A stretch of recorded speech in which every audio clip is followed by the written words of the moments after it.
You're driving? Yes, I've got to. Can you drive and ask questions?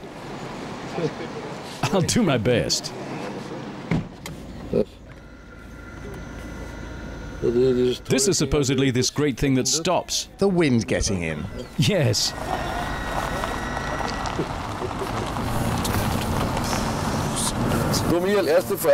So, Michael, my first question, wait a moment, there's a button here for the wind thing. They've got this advert, you know, with a dog with flapping ears.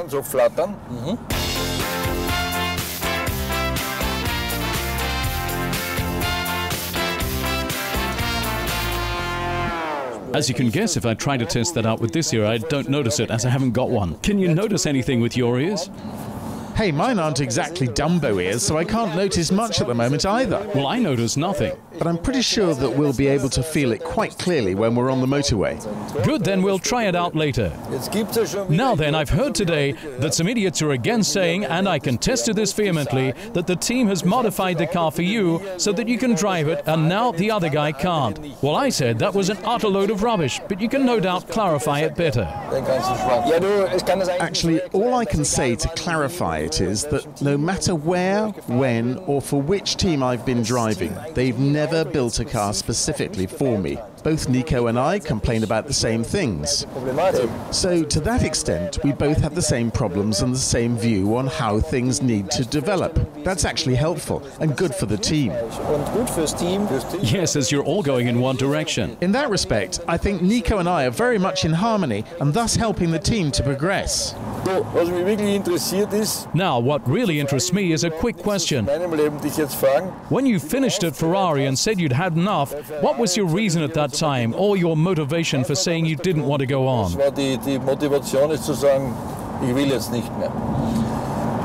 Well, my motivation was that there was simply no motivation left to make me want to carry on. There was nothing more I could achieve, and it was no longer that much fun. Of course, there was also always such a circus around it all, and after all those years that wore you out, the peripheral goings-on. Away from the track? Yes, exactly. Spot on. It wasn't just the media. It was the testing, the travel, all sorts of things. And of course, the media too. Of course, some unpleasant situations sometimes as well. That simply makes you tired. And then you ask yourself, why? There are so many other nice things that I wanted to enjoy. And I've done that now for 3 years and had great fun doing it too. Which now, of course, I can really feel. And that's also the reason why I then thought, why not something serious again now? I've played around for 3 years with every possible toy, and I still feel young enough. Of course, after this summer, I noticed that it didn't take much to shake all those sensors back into life and to get everything halfway working again. So I felt that I could now give it a go, because the combination of Ross and Mercedes was very exciting. So the fundamentals were right. You felt at home there, and you thought, now I can give it a proper go. Exactly. I could easily get my bearings there. I knew where I stood and just had the feeling that it made sense, because I'd not been going to just any new team or to McLaren or anywhere else where I didn't know where I was. I've always said in the past that a 7 times world champion's on a different level, and that you would never have been world champion 7 times if you were not 7 times better. I'm exaggerating now, like all the others. How much of that have you really been able to take with you in order to be able to match these youngsters who are there now? There probably aren't all that many people who would be at all able at 41 to go racing with the lads.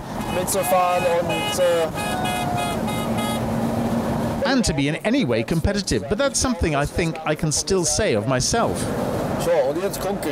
So now what's actually happened is that Red Bull, with their incredible speed, are, let's say, teasing all the rest. When you're driving behind one of them... I haven't managed that yet. You make comparisons. Where do you think they're stronger than your car? The whole package, presumably. Yes, it's always a complete package. It's not one thing alone. But in the main, it's actually the aerodynamics that are working extremely well at Red Bull. On fast and medium-fast corners, they're very strong by comparison. And of course, it's also got to be said that Sebastian and Mark are getting the most out of the car as well. It's not just the car that's great, the lads are also driving very well. But just to mention again, I do find it really pleasant with that thing up there, although you were driving rather slowly.